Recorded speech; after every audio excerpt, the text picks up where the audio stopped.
All righty, welcome to episode 19. Bet Parks presents Stick to Hockey Live. The one and only Brian Boucher, Bouche, is going to join us in just a moment from the NHL on ESPN, former NHL Hockey League goaltender as well. Tons to talk about. Let me tell you, before we get to Bouche, about the all-new Bet Parks app. It's beautiful, great. Flyers didn't get the Broad Street boost last night. It's up to plus 350 on the money line. Didn't happen in Boston. Sorry, I kind of liked it too and had a gut feeling, but my gut was wrong. But anyway, get on the Bet Parks app. You got a slew of football action, college and pro this weekend. Hoops, college and pro. You got hockey. You've got the final Formula One race of the season in Abu Dhabi. You've got international soccer. You can bet on all of it. Same game parlays, live in-game betting, props, player performances. It's all there for you. Easy to use and faster to win than ever before. And right now, all Bet Parks users can use the promo code JASON, JASON 750. And that'll get you a risk-free bet up to $750. Terms and conditions do apply. Again, that's for new and existing users. So download the Bet Parks app today. You do need to be over 21 and present in Pennsylvania or New Jersey. Gambling problem, call 1-800-GAMBLER. Also, Conquerville Subaru. Well, I've been with Conquerville for years. Since 1989, I bought my first car there and bought many since. Why? Well, because they've always treated me well. It's trust. Conquerville Cares is not a saying. It's a fact. And they continue to do great work in the community as well. Right now, it's underway. The Conquerville Subaru, the first Nation Love Promise Dealer of the Year winner back in 2015. And the Subaru Share the Love event is underway as well. Goes through January 3rd. And Subaru will donate $250 for every new car sold to one of 5 charities, either the ASPCA, Make-A-Wish, Meals on Wheels, Nations Parks, and Conquerville Subaru's hometown charity, Namor's Children's Hospital of Delaware. And you get to pick. It's a great time to visit the beautiful showroom on Route 202 in Glen Mills, and for the holiday season, of course. And you can check out the certified pre-owned inventory, a list of incoming Subaru vehicles, great service department with a free car wash with every visit. So visit ConquervilleSubaru.com and check out the showroom on Route 202 in Glen Mills. And remember, Conquerville cares. Let's get to him right now from the NHL on ESPN. He's been one of the viral moments of the NHL season already with his interview of Torts on the bench. It is Brian Boucher. Boucher, what's going on? Not much. Yeah, that was a heck of a moment, wasn't it? I kind of was like dreading the interview too. Like I knew that they just got scored against and they weren't playing great. And I said to our producers, like, "Hey, we still gonna do this interview?" He's like, "Oh yeah," and that's what we get. So your producer knows Torts and knows that you could get a really good viral moment, and that's like paid advertising right there. Yeah, we suck. We suck and we're not forechecking. What do you want them to do? Forecheck. Yeah, thank you. Thank you. The funny thing, like I'm on YouTube, and if I type in Torts, there's all these different YouTube posts about that interview. I mean, 111,000 downloads. Like, you're viral, dude. Yeah, made it. I finally made it big time. Yeah. Right before Twitter shuts down too, right? Yeah. You're like the last hurrah. Yeah. Dude, the hair looks good. How's the hair holding up? Mine? Just got a haircut yesterday. And the fur neck going there for that game on Tuesday in Columbus. So I got trimmed up yesterday. Thanks, man. Do you get more haircuts now that you're on TV, on national television? I try to make sure that I get them done, every 2.5 weeks or so. Wow. But sometimes it's hard, I'm not a very good plan-aheader. I don't even know if that's a word, So sometimes it doesn't work out. I was long on the neck there for that last game on Tuesday, but now I look sharp for Thanksgiving. Yeah, you're nice and coiffed for the Stick to Hockey Live show, which is great. I miss getting my hair cut. Like, I used to love that when I had hair. The chick running her fingers through your hair after washing it, the whole thing. I haven't had a haircut in like. Oh, you go to salons then? You would go to salons. I wouldn't go to a salon, but I went to a broad. It was a haircut place. It wasn't like, I'm going to, get a pedicure or manicure and all that bullshit. Yeah. No. But I thought you'd be more of a I'm a barber guy, You're a barbershop guy? Yeah. Good conversation in the barbershop? Yeah. Always. My barber this time was talking about he went on a retreat and, it's pretty, he got pretty deep. He opened up a little bit. It's pretty, I'm not going to share it on your podcast, but yeah, it was good. It's a good guy. Right. Write a blog post about it. That'll be interesting. I don't know how to type, so.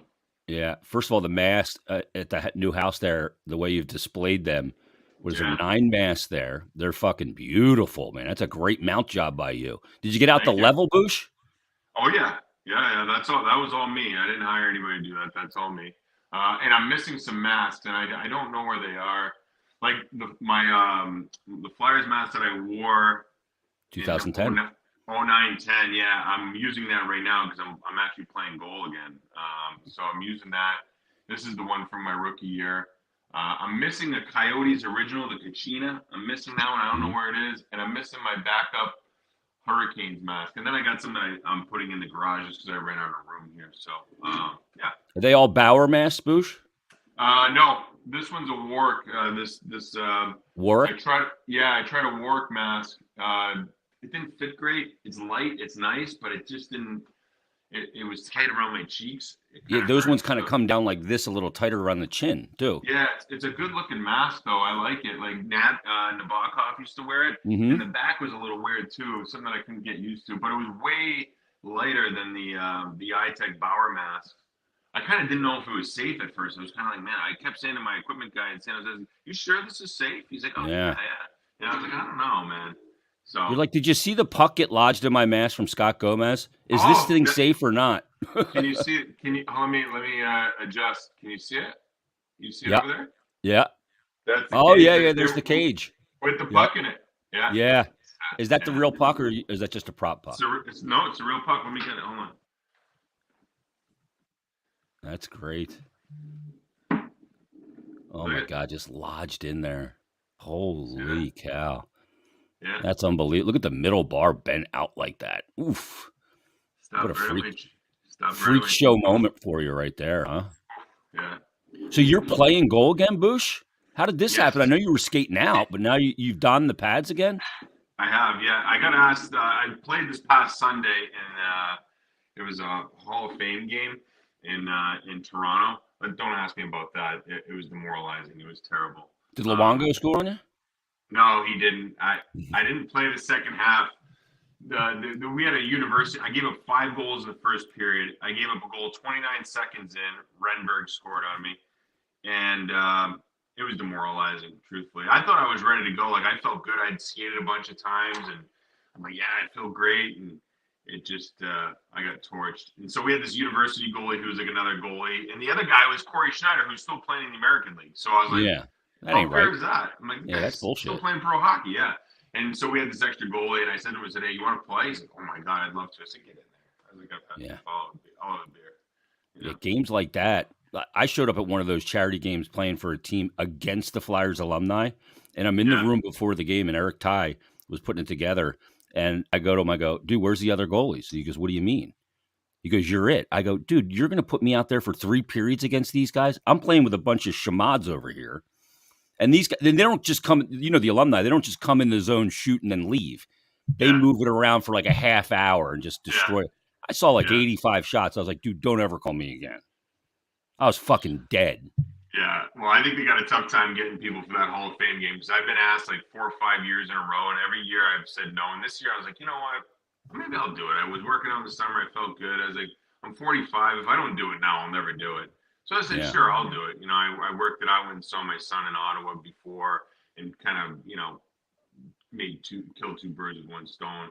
And but no, yeah, that was terrible. And now I understand why they have a tough time getting goalies to play. And Luongo didn't want to play goalie either. He No. actually scored. He scored on the university goalie in the next period. So Oh, nice. glad Better him than you. Yeah, exactly. Were you using the old leather and deer hair pads from back in the day, or you got some new gear? Oh, I got my last pair of Vons. Yeah, they're all Okay. white. When I went to go play in Switzerland, they're all white. But they're old school. They're not Yeah. they're not the new age. Yeah, I Were did you get new RVHing skates. all over the place? No, the hips are tight. I'll tell you. Yeah. I did get new skates though because I had been wearing the same skates for like 12 seasons, 10, 12 seasons, and just changing the cowling. And the skate broke down when I was playing in Switzerland. It's part of the reason why I couldn't get the new skates. And it sounds crazy, but it was like when they brought in another goalie and they wanted to buy me out. I was like, yeah, I'm good. My feet kill. So, but I got those new skates. Not the ski boot one. Yeah, But not the buckle. one prior to that, man, they're nice. They feel No great. cowling, right? No cowling. Too much blade on it though. Like when I go out and play the puck and skate, like I toe pick sometimes. There's so much blade on there. Oh my god, I'm not used to And that. it's pointy too at the front. Yeah. They come to like a pretty abrupt. Yeah. And they're all lifted. The blades are higher now. Yeah. Easy to push though, you know what I mean? And I like how they got that like little loop in the back there. You can put your strap in there. It's the Lundqvist loop. Yeah, it's good. It's I like it. It's good. Allows for good pad rotation. Yeah, getting all fired up. Maybe I'm thinking about making a comeback. Who knows? You know, got some work to do. Well, there's a lot of backup jobs available, Boucher, and that's good money if you can get it. If you can do that work. Like $2.5 million now. Where the hell was that when I was playing? Yeah, I mean, like Ellis or not Ellis. Elliott. What's his name? Yeah, Brian Elliott down in Tampa. Talk about the best job on earth as a goalie. You don't ever play with Vasilevsky there. Even if he gives up 6 in the first, that dude's staying in. You're just parked on the bench. And he never gets hurt, so you know you're never going to be asked to play 3 straight weeks. Yeah, I know. It's a good And if you do get in there, you're getting run support. You're getting 5 or 6 a night from the boys in front of you. Yeah. You get some vitamin D down there, too, on the off days. It's great. Good living. Yeah. Oh. Good for him. Hey, he's earned it. He's had a nice career, Els. Yeah. You know, so good for him. Yeah. 9th round draft pick, too. Yeah. Pretty crazy. No, he's had a great career. Boucher, where I want to start with you is I want to start with Carter because he started out this year just unbelievable. And I want to ask you about preseason because it's my contention now that he should never play preseason again. He got run into in practice, so he was out, didn't play any preseason games, basically missed all the scrimmages too at Skate Zone for training camp. Then he comes in the first night of the season. His first 8 games, he goes 6-0-2. He had a .949 save percentage after 8 games. And by my count, in those 8 games, he gave up a bad goal in 6 of them, but rebounded mentally and played incredibly strong. How important is preseason for a goaltender at the NHL level to dial his game? And is it overrated to say that he needs to play a decent amount in there to do it? I think preseason is really important, to be honest with you. I can't believe he's got off to the start that he got off to. Without training camp, to be honest with you. I just don't, because like I always found, when you first get back, you got to work your way up. And, so maybe you play a half game, you first start, and then you start playing 2 periods, and then you work at the 60 minutes, and you kind of get your game sharpened up that way. To step into a regular season game without any of those reps, to me, is that's surprising. I don't think it's something that he should probably look to do going forward, but it speaks to how dialed in he got mentally, probably, and the quality of practices that he did have whenever he did get on the ice. So there's something to be said for that. Like if you instead of doing a ton of practices, maybe just focus on some quality, make sure your mind's in the right spot, you're ready to go. Because I always found the toughest thing is when you take time off, the speed of the game, you're trying to catch a moving train. It's really difficult. So the game seems like it's 1,000 miles an hour, but he seemed to be,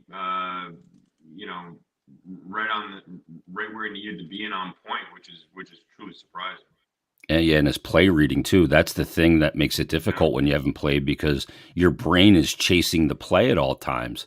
And, I said, in 6 of those 8 games, he gave up a goal that he won't like, whether it was through him or just kind of a weird goal. There was one against, I think, Vancouver that he had the skate on the post and it just rolled over it.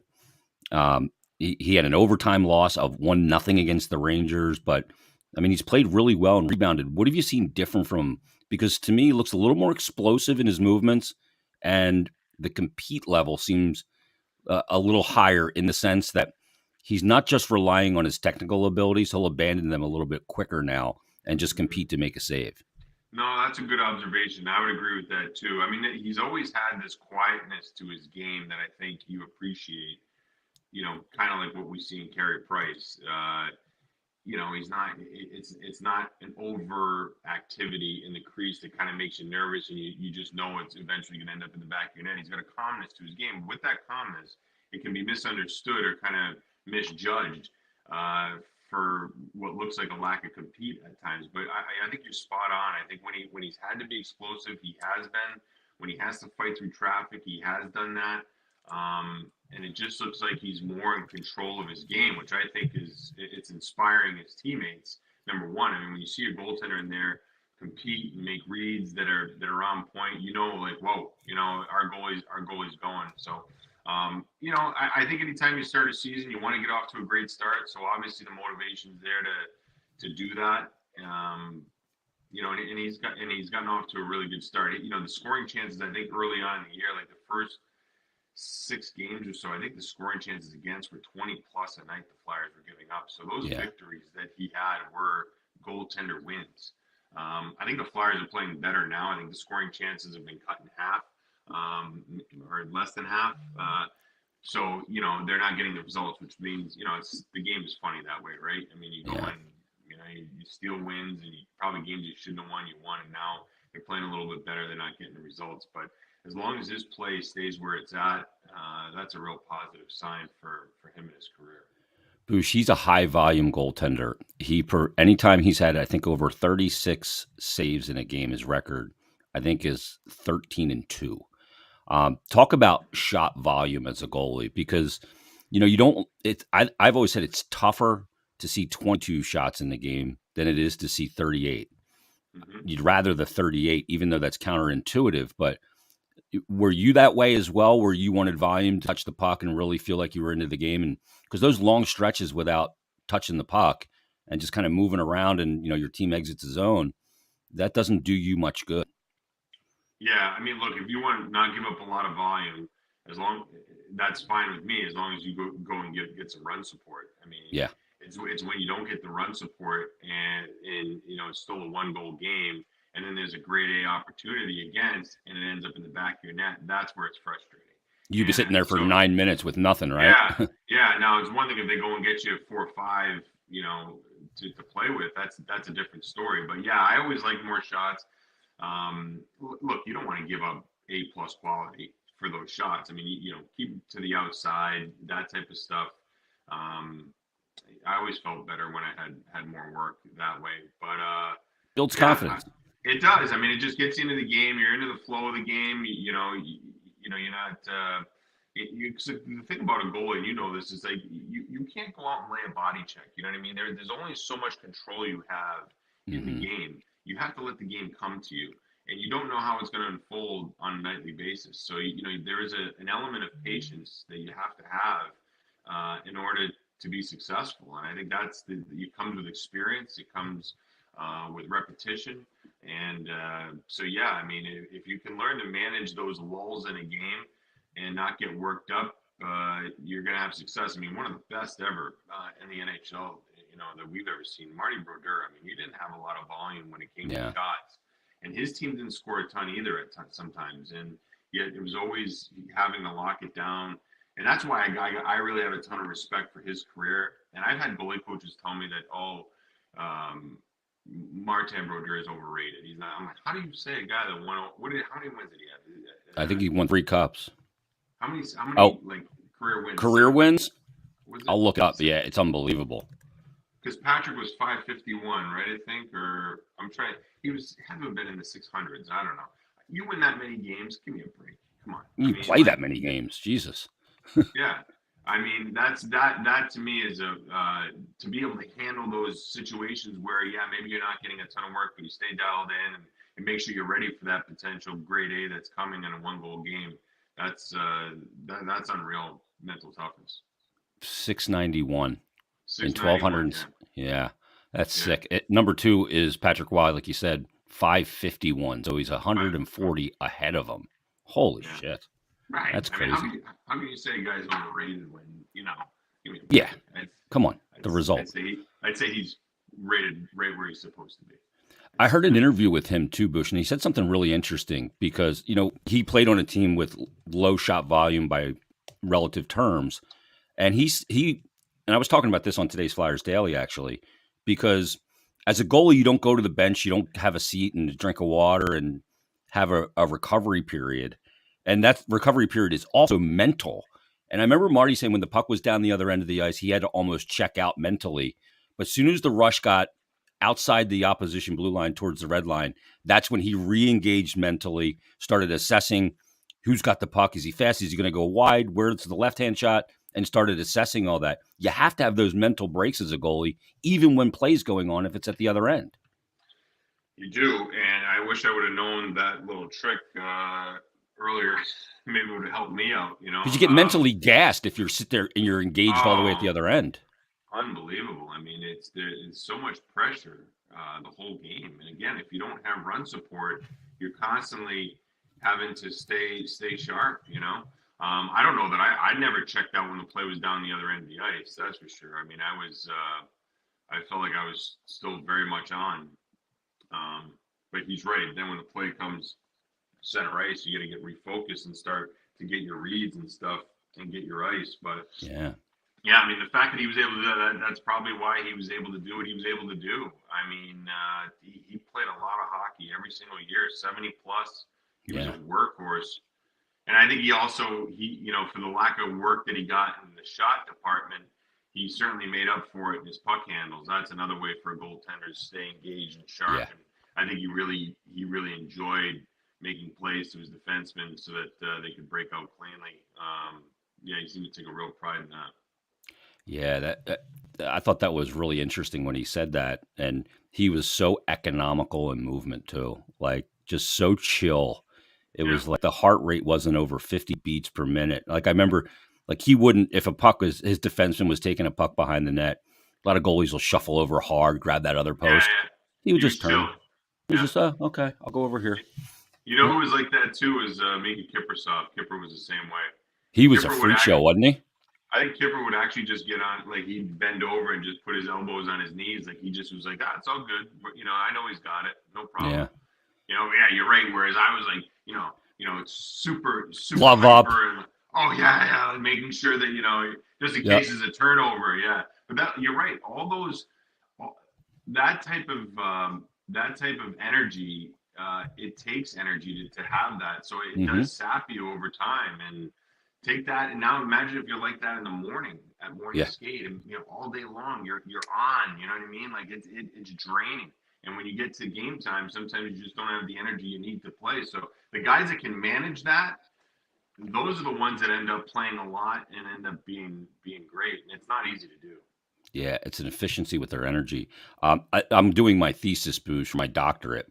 It's my contention that goalie, if you play the position of goalie, you want control because it's a very controlling position in the sense that it's so important to the result of a game. But the conundrum here is for the goaltender is an alpha athlete wants to dictate the terms, but goalies are always reacting, as you just kind of alluded to. Yeah. And it's my contention that a lot of goaltenders, because they couldn't control their athletic activity, it was more reactionary. You can control some things. They are more OCD off the ice because they have to control everything there, whether that's routine or whether that's when you're done playing.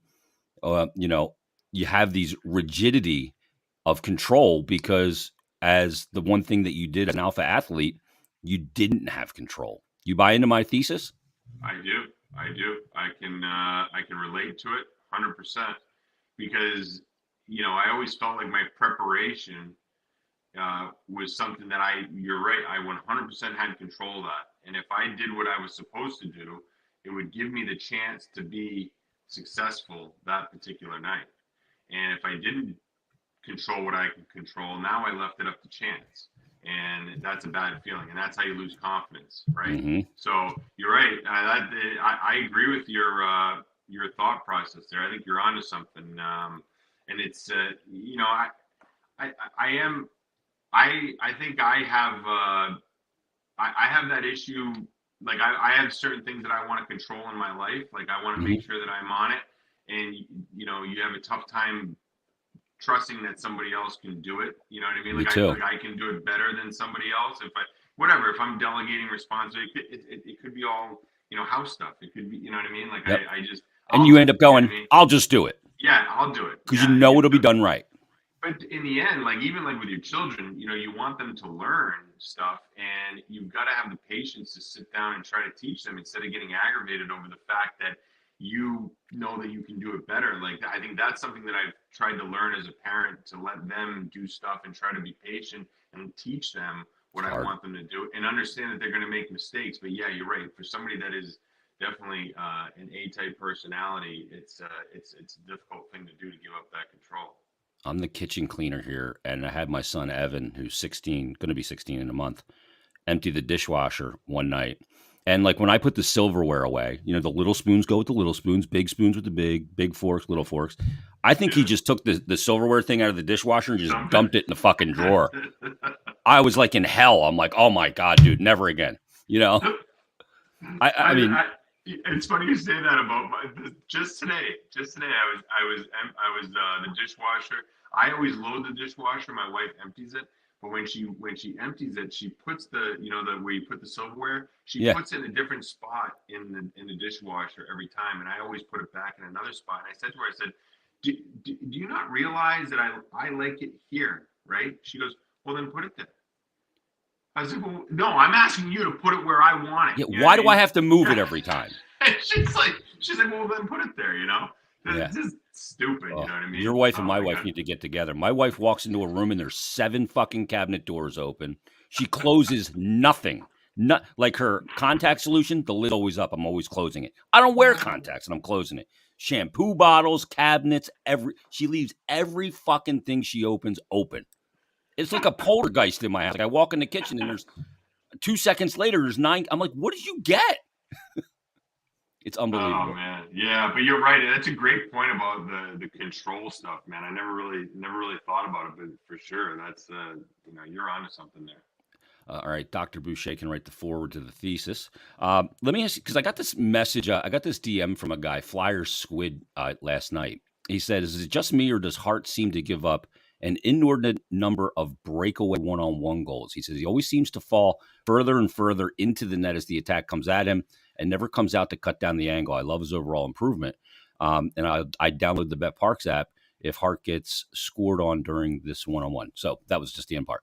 But breakaways, Boosh. And I talked about this on Flyers Daily because I addressed this with the guy. The difference between a breakaway and a penalty shot or a shootout attempt is vastly different, because a breakaway can happen like that. And you have to assess the situation really quickly. A breakaway can take place from your own blue line in, from the far blue line in. What's the difference in how the goalie approaches it and how much ice he takes and how to kind of flow back with the player? Well, I think what you just said, it depends on where it originates from. That's probably the biggest determiner as to how you're going to play it. And that's why, you said Marty would check out at the other end of the ice, but you got to recognize if something's brewing where something like a hope play or something like that, or D-man's walking the blue line, could be a shot block. Like, you got to be ready, and that'll dictate, how you're going to play it. Breakaways it's totally different than the shootout, because typically the player is coming with speed. He's got pressure on him. So they're not thinking the way they are in a shootout, where they're going to, I think they have an idea of what they want to do, because they have a strength that they have when they're on a breakaway. But yeah, you got to get ice. You got to get ice, and you got to match the speed. I think that's the most important thing. And if you back in too quickly, you open up the chance for a shot. It just opens up more options for the shooter. I don't think I was a very good breakaway goaltender myself. Oh, fuck off. The Elias save, I put it in the tweet for the show today. That's one of the greatest saves in the history of the game on a breakaway. Yeah, you're right. Maybe Jonesy wasn't catching that guy. No, not even close. But, they're tough. They're difficult saves to make. And if you back in too quickly, you can get in trouble with the shot. And I think on that one goal, who scored that? Was that Krejci who scored that goal last night? Breakaway? Yeah. And then Boone Jenner got one on him the other night too, on that high block from TK. Speaking of which, it was a block at the opposition blue line. Right, both on the blocker side. Yeah, right. Yeah. So one was a righty, one was a lefty. Yeah, they're tough. I'm sure he wants to come up with those saves there, and you need those saves there if you want to win. So yeah, maybe what was his name? He might be onto something here. Maybe it's something that Carter has to to focus on in practice. Flyer squid was I think Flyer squid. I think you can, that to me is like looking at video. I think you can look at video and see what your speed is versus the player's speed, and I thought Lundqvist was always great at breakaways because he had a level of patience as the guys coming in.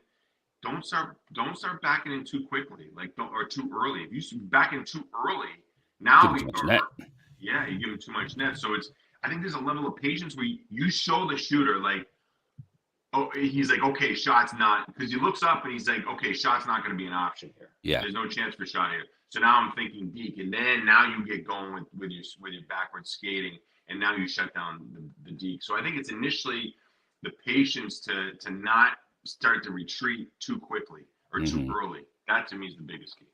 Yeah, I think you're right too. And then you can flow back with them perfectly and just be patient and not bite on the first move.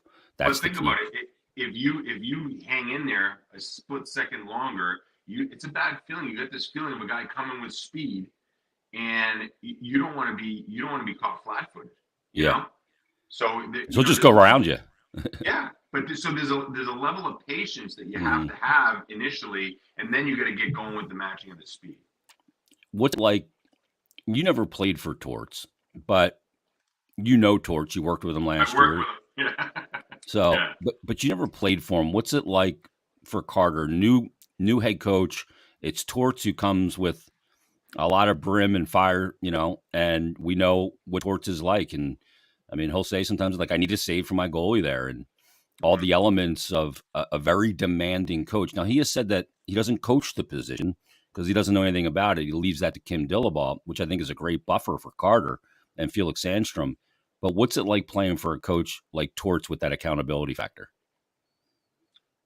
I think there's there's an excitement because I think you know that your team's going to play hard in front of you. There's going to be effort, right? So I think that as a goaltender gets you pretty jacked up, because you want your team to have some life. You want them to take some pride in defending and blocking shots and paying the price. So anytime you have that, I think that automatically ups your excitement level to want to play for that coach. With a guy like Torts, I think there's a level of accountability from player 1 to player 22, and you're part of that. You're part of that group too, and you've got to hold yourself accountable, not only to yourself but to your teammates and then the coach. I don't think Torts is one of those guys that he's you got to be accountable to me. I think he wants eventually to hammer down what he wants, and then I think he wants the room to take care of itself. He wants the guys to police each other in that room. The Flyers are not even close to that point yet. I mean, he doesn't even have his leadership group really intact, right? He's still trying to figure that out. But a Torts coach team, to me, on the outside looking in, is okay. I'm going to come in. I'm going to strip you all down, right? We're gonna build this thing back up. We're going to see what people are made of. The ones that don't want to be here or can't handle it, we'll find another place for you. But the ones that are here, you see my expectations, the bar where you should be, and then now you guys take care of it. The leadership groups take care of it. So now, as a goaltender, you know if it's a bad goal, you don't want to give up bad goals for your team. These guys are putting their bodies on the line, blocking shots for you. You know what I mean? Like blocking 20 plus a night, paying a price. Guys are fighting again. Like, when did you see that in the Flyers in the last couple of seasons? Never happened. Yeah. So you respect that. You respect that in your teammates. So you want to hold yourself to a standard that that you can be proud of and that your teammates are proud of. So I think that's what Torts brings. And I think for Carter, it's just a fresh start and excitement. And I think he wants to prove to people that he's an elite goaltender in this league, which is what we all thought he was at the beginning. And it went sideways on him. And I don't think it's necessarily, his fault. I think he's a product of the environment and what took place here. And the Flyers lost their way for a couple of seasons. And now hopefully they're on the path to getting some respectability once again and being tough to play against. Yeah. And, being tough to play against isn't just beating them up. It's just, whenever you play the team, you go, we know we were in a game last night. Like, we know we're not going to walk in there and it's just going to be some easy affair, whether it's in our home building or on the road. You want a team to know that you're going to feel it the next day a little bit. Let me ask. That game last night against Boston, right? It was Mhm. 2-1 in the third period, and they lost Konechny Yeah, at the end of the second, right? huge So loss. they're in that hockey game. Unfortunately, you know, they make a good play. Zaka makes a good play on Provorov there, and it ends up in the back of your net. I mean, kind of an unfortunate play, but they're right there. It's a 2-1 game. So for the Bruins, yeah, they busted it open on a late power play goal, but that was a good game. Like it was Yeah, a good game, man. It's not played like him tight.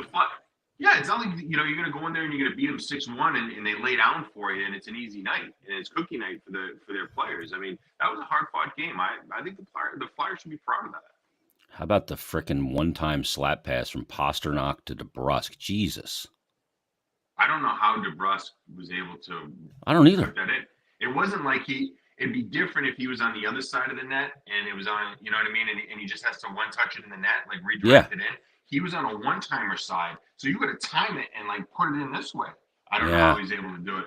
That DeBrusk was thing's in a different. 85 miles an hour. That pass. Oh yeah, and yeah, I don't even know how he saw it. First of all, because there was a one of the Flyers defensemen was fronting Hmm. Pasternak for the one timer, so that was coming through a bit of a screen, and Yeah, DeBrusk was able to get. Maybe it was lucky, who knows? But DeBrusk has been a much different player for Boston this year. yeah. Incredible. I mean, yeah, he couldn't find a way to get in the good graces of Bruce Cassidy when he was there, and now all of a sudden he seems to be a different player. So, wow, good for him.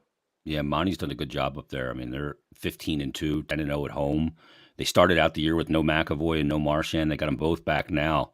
Look out, the Bruin. I thought that was a playoff spot that could have been up for grabs I in was with some you. ways. I did not see that coming.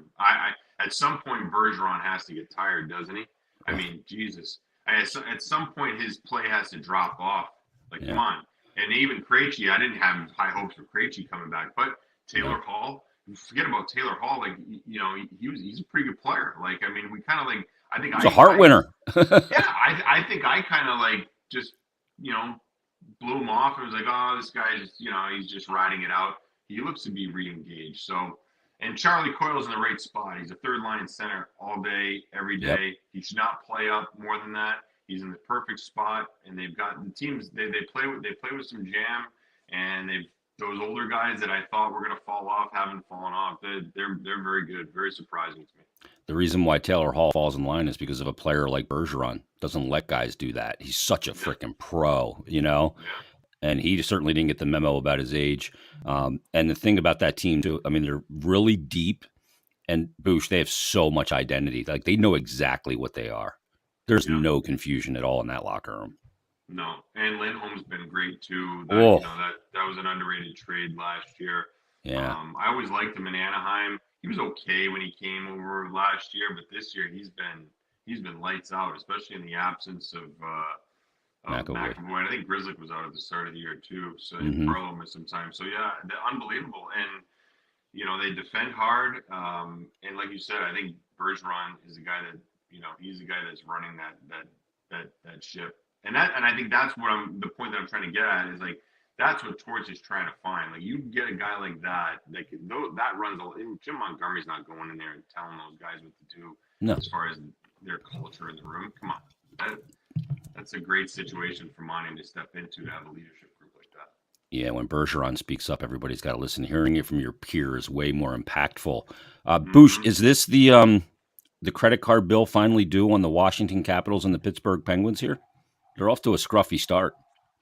Yeah, I mean, you had like kind of like what I thought with Boston. I mean, you had to think at some point they were going to be on the backside of it, right? And I think we're starting to see that. But Washington's had a lot of injuries too. So Hmm. Wilson's been out, Backstrom, so they don't have a full complement. So it's hard to judge that team fairly.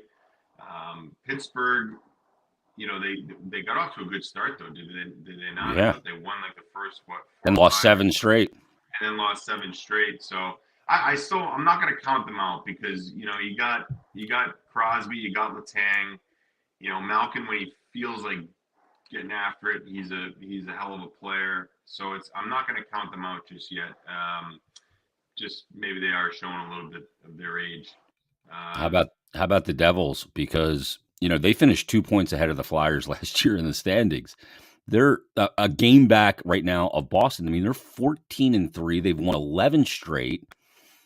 I mean, they're just the goaltending. I have a huge question mark there for them. But they bring in Dougie Hamilton. I think he's made a bigger difference this year, and he sure's been really good as well. But I guess the Devils at this point fire Lindy to sorry Lindy. Yeah. Lindy at home and rough on the road, but Jesus. Surprising to me too. I didn't think that they would be where they're at right now, but it just goes to show you, no matter how far away you think you are, maybe you're not that far. Like, there's hope for some teams that you think your rebuild's going to be years and years away. In with the development of some players and some talented players, it can turn pretty quick. Because, like you said, I mean, the goaltending. I mean, they're down to their third string goaltender right now. Mm-hmm. Yet it's not a problem. So, they added some players too. When you add a guy like Andre Palat, I think he brings in a winning element. I think guys respect that. When you bring in a player like that, that's a player that you kind of like. Oh, what was you say to a player like, what was it like in Tampa? Oh, how was that? And you want to pick the brains of those guys. And I think that helps some young players like Jack Hughes and your Jesper Barats to kind of transition from like always being about the skill and the highlight goals or whatever or what have you to now being more team oriented players and having success that way. Yeah, playing winning hockey, not statistical hockey. Big difference. Big difference. Yeah, I mean, I think that's paramount. What's it been like for you with having a son making his way after being a first round draft pick? How's it been for you? Stressful? Yeah, I mean, I wouldn't say stressful. I mean, you want to try and help him and give him good advice along the way. I think that's the thing that you want to make sure you're keeping his head, in the right spot, because there's pressure on these kids. They see some guys that they're drafted with the year they're playing in the NHL now, so there becomes a level of impatience and some not I wouldn't say doubt, but like just kind of like, what about, you think it's going to happen for me? Of course it's going to happen. It's going to happen when it's ready to happen. Every organization is different. Every player is different. It's been fun to watch his journey. This year he got off to a good start and was playing well. Unfortunately, he got suspended 6 games. So he's returning tonight. So you're just trying to help him through that too, right? Where you're kind of like reminding him that I didn't agree with the suspension. I thought it was a suspension based on the result that happened. The player got injured, and it was tough to see. But I think the kid is okay now. But I didn't think there was anything bad on Tyler's play that warranted 6 games. Yeah, I saw the hit too. I agree with you. And what's unfortunate is that you're rolling, your team's rolling. You got good momentum going, and now it stops. So now he's gonna have to crank it back up, and hopefully he can and continue developing his season. Because I don't think he's a dirty player. I know he wants to play hard, and sometimes when you play hard, you're gonna cross the line. This was one that I don't think there was any malintent at all. He was just finishing a check, and it was just an unfortunate situation. Where the kid got hurt. So yeah, I mean, but you want to help him out, right? You want to help him through that. Keep making sure he's staying engaged. Try and tell him, you got to make sure you're, when you're watching games from upstairs, try to pick some things out. So try to learn. Like you can always learn by watching the game. I think that's the one thing. I don't know if the kids do it enough today. They don't watch the game the way I watched the game when I was younger, because we just watched full games. Now they've got the ability to watch stuff on Instat, and they can watch shifts and break it down shift by shift, but they're not watching the game. And I don't know if watching shift by shift tells the whole story. Lacks feel. Yeah, but that's how they consume it now. And so you hope that he's doing all the right things, and we'll see. He returns tonight, but as a dad, it's fun watching him play. I really enjoy it really is one of the greatest things. I love playing the game and I love hockey, but there's no better joy than watching your kid play at a high level. It's a lot of fun. Yeah, and going through the journey that you went through, I see it with my son. He plays midget now, and it's like he'll have like 4 games on a weekend, and he'll come home and he'll be stick handling and shooting pucks in the garage at night. I'm like, dude, go fucking chill out. Like, but he That's just great. loves it, right? You know, Oh and man, that's great. If he does that, yeah, that's the passion you need to get to the highest level, in my opinion. Like if you don't, if you have to try and drag a kid in there to do that stuff, boy, he better be exceptionally talented. It's going to be tough. It's easier to try to calm him down than to kick him in the rear end to get going. yeah. I got to drag him out of there. I'm like, dude, it's below my studio. Like, I'm trying to get some shit done up here, and all I hear is kick, smack into the. I swear he never hits the net. He hits the freaking post every time. I'm like, oh my Yeah, god. But you got to drag him out of there every once in a while. But he loves the game, and I think he's getting a ton from it. You know, not that's just great. the athletic part of it, but what it can do. For your life going forward, and I think that's the most important thing. Boosh, this was awesome as always. Everything going well at ESPN? Everything's good. Yeah, we got like 2 weeks off now. I think we kind of go on a little bit of a hiatus.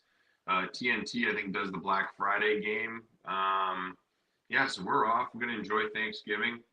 Nice. It's great. I mean, it's good. I mean, year two, I think, year one, there was some wrinkles that needed to be ironed out, and I think year two's been a lot better as far as the behind the scenes stuff. It's always difficult when it's a new team coming together so quickly, but I think we're adjusting on the fly. We got good people working there, fun group to be with, and it's fun. I mean, I'm fortunate to have this job, to be honest with you. There's a lot of guys that I think that would love to have it, and I think it's a nice change of pace from when I played, because you took the losses home with you every game, right? Yeah. And it's hard on the mind. It's hard on the family, because when you care so much, it's like you just in it all the time. And now I can watch it. I can get away from it. I watch hockey every day. I watch games here in the that I missed last night. But it's not like win or lose for me. Yeah. It's just a totally different speed, and it's nice. I will tell you this: that if they put your job out as open, there'd be a line around the fucking building for people to take it. They'd love to have it. Oh yeah, I know. And the other thing is, I hope it's not available for a little bit. yeah, the other thing is that something that you've done now on a number of occasions is you spotted a goaltender in distress on a number of occasions, where you can tell he hurt himself before even he pulls himself out of a game. He did it again the other night. And I know what you were reading on the goaltender. First of all, the way he flexed back, and then the way he put his arms after he was injured. He didn't put his body into his usual rest position. Right. As a goalie, you have all those little positions on your pads for your glove, your blocker, so you can rest and disengage your muscles. And when you saw that he wasn't in that position, you knew something was wrong. Well, it's easy for us because if you're a goalie, you're looking at your partner every time a save sequence happens, and because if you sense he's hurt, your heart rate goes from 80, which is resting, yep. to about 175, like that, and you're like, oh shit! I better get ready here, You start yelling down the bench, fucking tighten it up here, boys. Oh yeah, exactly. Especially I just had a hot dog at intermission. A high-powered offensive team. Well, but Jonesy my rookie year, Jonesy he was hilarious. He used to always, I was so happy to be in the NHL, right? Sitting at the end of the bench there, and playing with John Van Beesbrook, one of the great American goaltenders. So you never think he's going to get pulled. It was different back then. Goalies didn't get pulled that much, but. Jonesy used to always come down to me after Beezer would give up a goal. It'd be like 1-0, and he'd skate right by, and he'd go, "Start stretching, kid. You're going in." He'd say it every time. After every goal, he'd wink at me, and he'd go, "Start stretching. You're in." Oh my God. So, that's the truth. I mean, the reality is when goals go in, or if you see something that doesn't look right, your mind has to flip quickly and get ready. So I think I see that stuff from upstairs. Pretty easily. Yeah, and you're looking down the bench going, is the coach considering this, or what's going on here? And sometimes when you don't want any part of that game, you try to look as small as possible on the bench. You're shrinking. You'll hide so he doesn't see it. You don't make eye contact, because the minute you do, they're like, "Boosh, get in there!" You're like, oh, yeah, damn it, You're down at the end of the bench, like, I'm not here. Oh yeah. Not an option tonight against Tampa when we've already given up 4 in the first. Right. No thanks.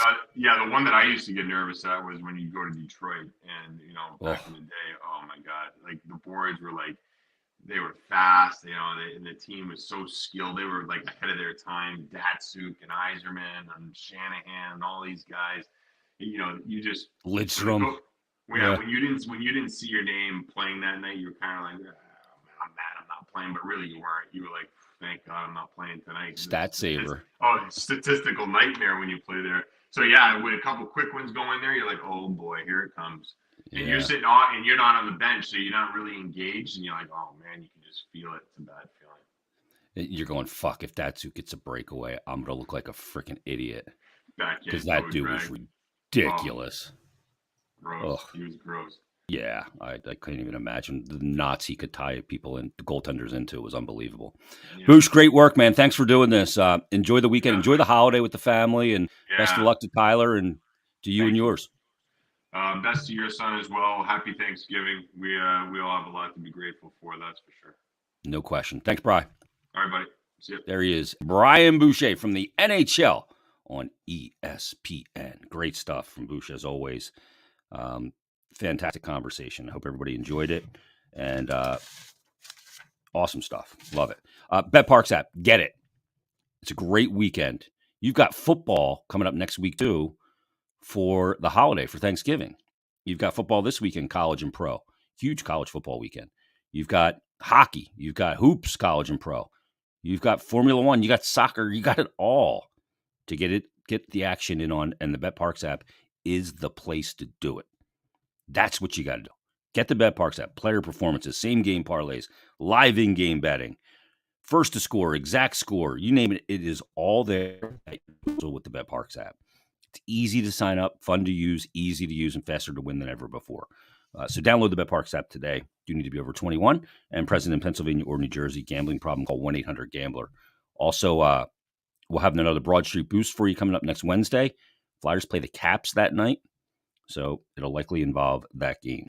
Also, check out Conquerville Subaru. The just fantastic dealership, great people. And right now, it's the Subaru Share the Love event. Started yesterday, actually, and it goes through January 3rd. Subaru is going to donate $250 for every new car sold to one of 5 charities. You get to pick either the ASPCA, Make-A-Wish, Meals on Wheels, Nations Parks, or Conquerville Subaru's hometown charity, Namor's Children's Hospital of Delaware. All great causes. And again, you get to pick where that money goes. And it's more than just a dealership. Great service department, free car wash with every visit, great people. So visit Conquerville Subaru on Route 202 in Glen Mills. Visit ConquervilleSubaru.com. And remember, Conquerville cares. All right, Flyers are back in action coming up tomorrow night in Montreal. They're 0-4-1 in their last 5. Look to stop the bleeding. They'll return home for Hockey Fights Cancer Night on Monday against Calgary. Then Wednesday against Washington. Then Thanksgiving on Thursday. Friday, Black Friday game against the Pittsburgh Penguins. And then they'll wrap up the calendar week with a back-to-back. Go to New York to take on the Islanders for the first time this season. So a lot of hockey ahead. 5 games in 8 days. And you can join us Monday. On Monday's episode, we're going to have a recently inducted Hockey Hall of Famer. We had Al Morgani on last week, I think so. And he just got in on Monday. And coming up this Monday, it will be Bill Clement. Just got into the Hockey Hall of Fame. So he will join us in Monday's episode. And we'll talk to Billy about the season, about his hockey life, what led him to the Hall, and much more. So join us then and leave us a 5-star rating and review. That'll help other Flyers and hockey fans find this podcast. 5-star rating and review, of course. And we will talk to you Monday. Everybody, have a great weekend. Enjoy your hockey this weekend. Enjoy the cool weather. And we'll talk to you Monday on BetParx Presents Stick to Hockey Live.